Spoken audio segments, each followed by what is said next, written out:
pagi Ananda semua, bagaimana kabar kalian? Bapak harap kalian masih dalam keadaan sehat dan tetap semangat walau harus belajar di rumah. Hari ini kita akan belajar tematik, tema 1 organ gerak hewan dan manusia, subtema 2 manusia dan lingkungan, pembelajaran kelima.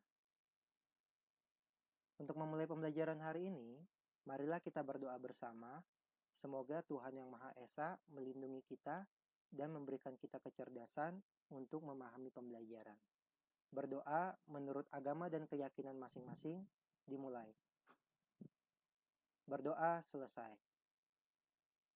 Apakah kalian masih ingat pembelajaran kemarin?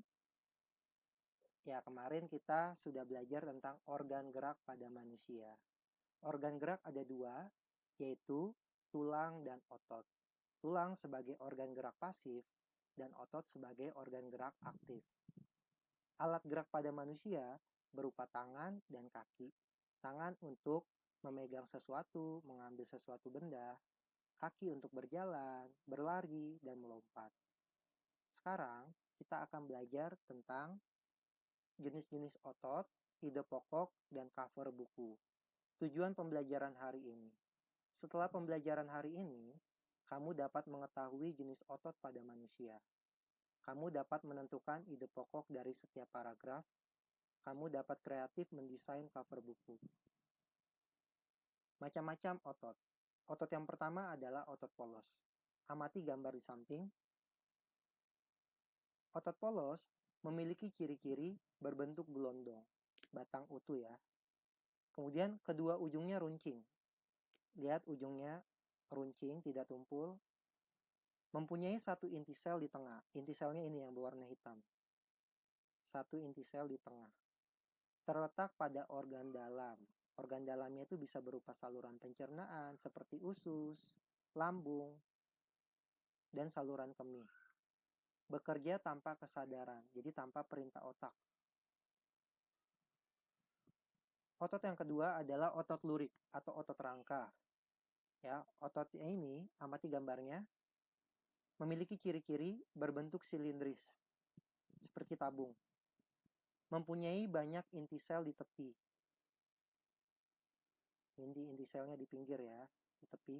Melekat pada rangka tulang. Jadi melapisi rangka atau tulang kita. Ya, otot lurik ini berupa daging. Bekerja secara sadar.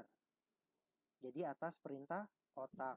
Digunakan untuk bergerak seperti berjalan, berlari, melompat, atau mengangkat suatu beban. Otot yang ketiga ada otot jantung. Amati gambarnya. Otot jantung ini memiliki ciri-ciri perpaduan antara otot polos dan otot lurik atau otot rangka. Ciri yang pertama, berbentuk silindris. Ya, sama seperti otot lurik. Memiliki percabangan, jadi bercabang-cabang. Memiliki satu inti sel di tengah, sama seperti otot polos. Terletak pada organ jantung. Bekerja terus-menerus tanpa henti. Jadi, dalam keadaan pingsan atau tidur, dia tetap bekerja. Otot jantung ini digunakan untuk memompa darah ke seluruh tubuh. Jadi, ada 3 jenis otot. Yang pertama ada otot polos, yang kedua ada otot lurik atau otot rangka, dan yang ketiga ada otot jantung. Letak otot tersebut bisa ditampilkan pada gambar berikut ini. Ya, otot jantung ada di jantung, otot polos ada di saluran pencernaan, usus, lambung, saluran kemih, di organ dalam. Kemudian otot lurik atau otot rangka, lihat, yang melapisi tubuh kita. Ada di bahu, di lengan atas, di paha. Ide pokok. Ide pokok biasa kita kenal dengan nama gagasan pokok, gagasan utama, pikiran pokok. Ide pokok merupakan inti atau topik utama pada suatu bacaan. Ide pokok terdapat pada kalimat utama. Ya, jadi untuk menemukan ide pokok, kita temukan dulu kalimat utamanya. Bagaimana caranya? Pertama, kita baca kalimatnya satu persatu secara teliti.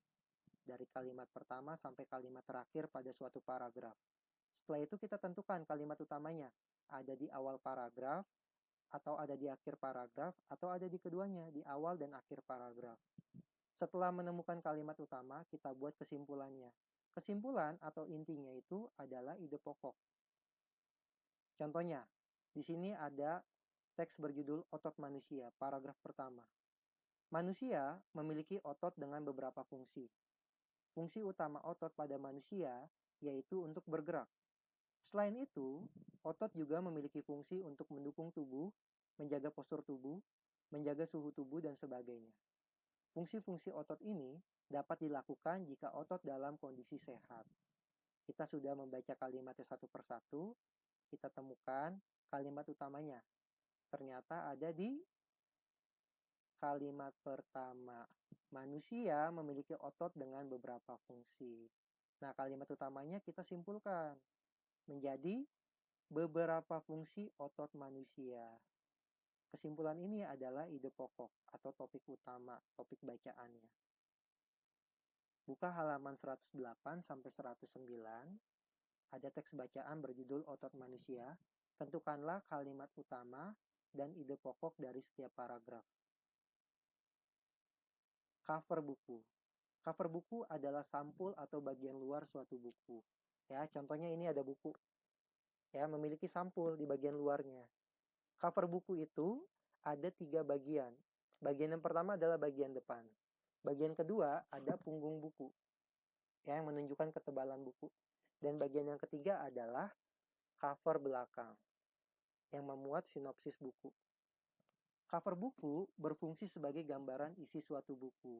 Jadi dari cover buku kita bisa tahu, ya, melalui judulnya, gambarnya, oh ternyata buku ini adalah buku pelajaran.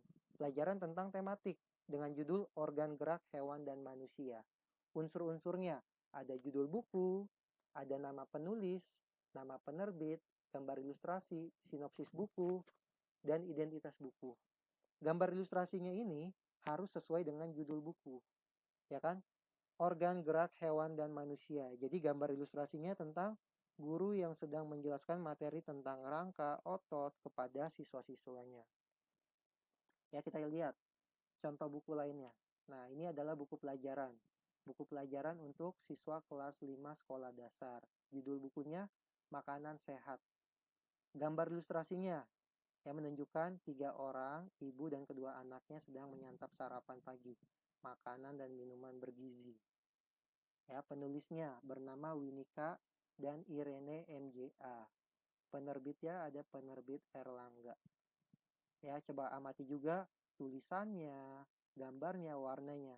Dibuat menarik agar setiap orang tertarik untuk melihat, untuk membaca isi buku tersebut. Nah, sekarang tugas, desainlah sebuah cover buku dengan unsur-unsur di bawah ini. Yang pertama, judul buku. Berilah buku tersebut dengan judul Hewan Peliharaanku. Kemudian nama penulisnya bisa menggunakan namamu masing-masing. Kemudian nama penerbitnya, beri nama penerbitku. Ya, jangan lupa sertakan gambar ilustrasi yang sesuai dengan judul. Kemudian warna supaya menarik. Ya, buat rapi dan bersih, dikumpulkan minggu depan. Pembelajaran hari ini telah selesai. Semoga kalian dapat paham apa yang telah kita pelajari hari ini. Jika ada yang kurang paham, silakan japri Bapak. Pembelajaran hari ini telah selesai. Tetap semangat ya. Walau harus belajar di rumah, jaga kesehatan, pakai masker, cuci tangan, dan hindari kerumunan. Terima kasih, sampai jumpa di pembelajaran selanjutnya.